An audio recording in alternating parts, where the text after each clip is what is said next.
So just a little introduction about myself. I'm a pediatric orthopedic surgeon here in Los Angeles in the US.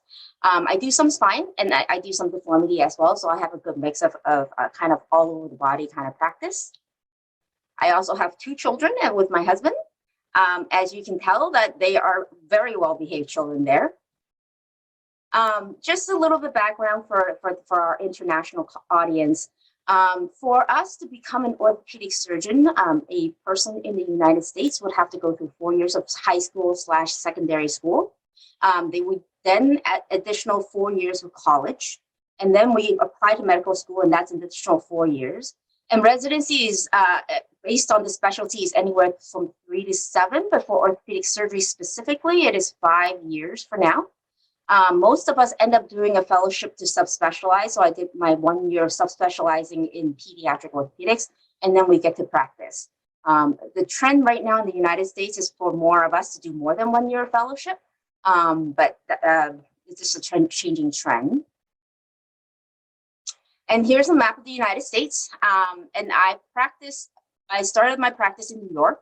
And subsequently moved back home where the rest of my family is in Los Angeles. And those are the 2 most populated and well-known cities in the United States.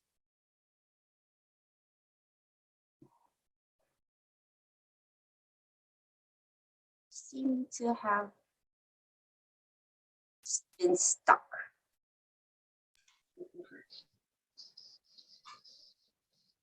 So I'll just unshare and you can share. So I should stop share? Yeah, I'll do that. Okay. You can share again.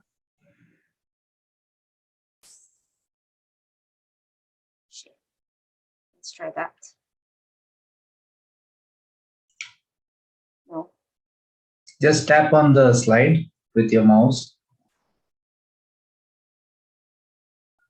Oh, here we go.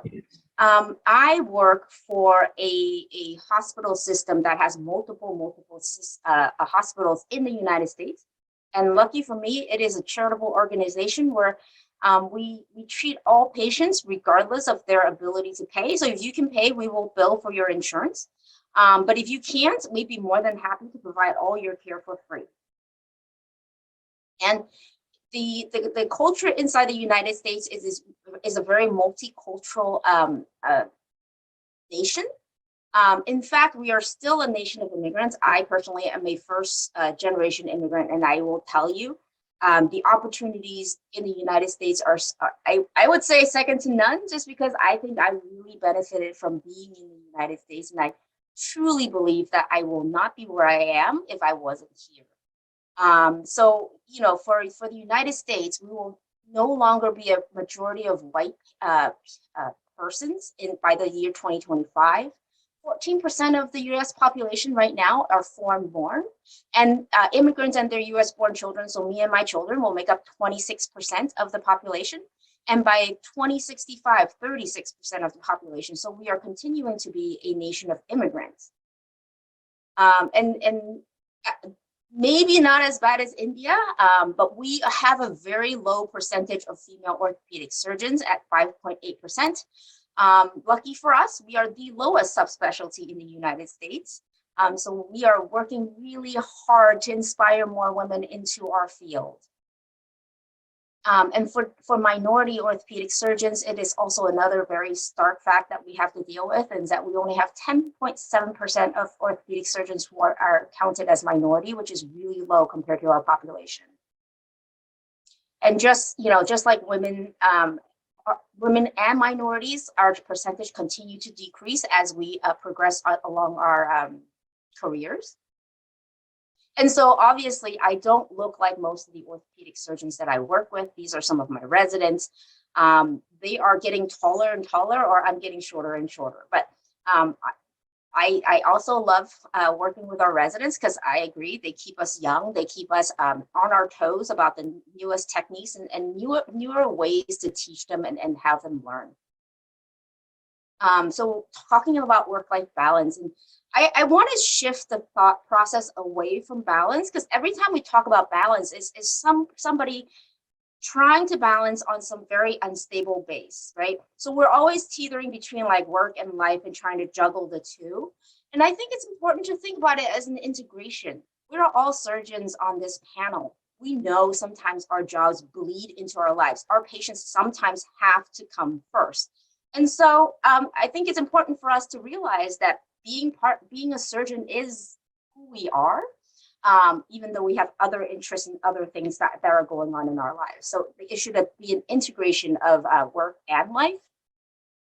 And so my children knows this. I've been very lucky that ever since they were young, they grounded with me. They knew mommy had to go to work. They were exposed to the hospital, and I have a very supportive husband or partner who understands that I want to be with them as much as possible. So we would round together, and then we would go do our weekend activities.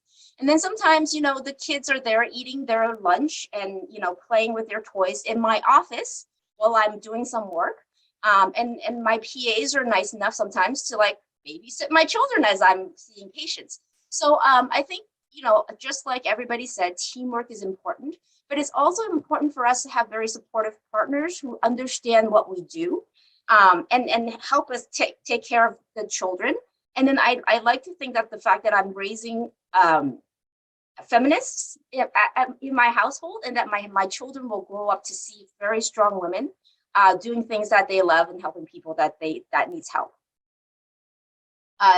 So as you can see from this picture, this is actually very recent in one of our indications or pre and post-op conference. And I think this is very important for us to normalize having children, and kind of sometimes, you know, sometimes family issues come in.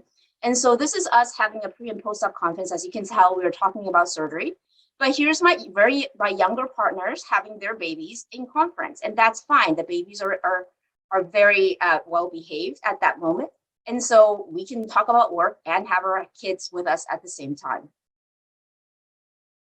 Here are 3 orthopedic surgeons at various stages of their career, all pregnant in the operating room. So it's we normalize the fact that we can be pregnant and do surgery at the same time. And even in the United States, we have very amazing women who represent at the national society meetings and give presentations. And I think this is a new trend that we are starting, and we're trying to push that it's okay to bring your children to these things. It's okay to be both a mother and an orthopedic surgeon, and it's okay to be a leader in orthopedic surgery and have a baby. These are some of the initiatives that are grassroots things that I do, where I try to inspire other young people into orthopedic surgery. My kids are part of it, and so they know that these are important things that mommy does. And finally, I love this picture. This was in it was EPO, so it's not all Americans, but here's a bunch of women. So there's a lot of women available as mentors, as friends, as colleagues, who are in orthopedics, and my goal is to get more of them into orthopedics so we can grow this group.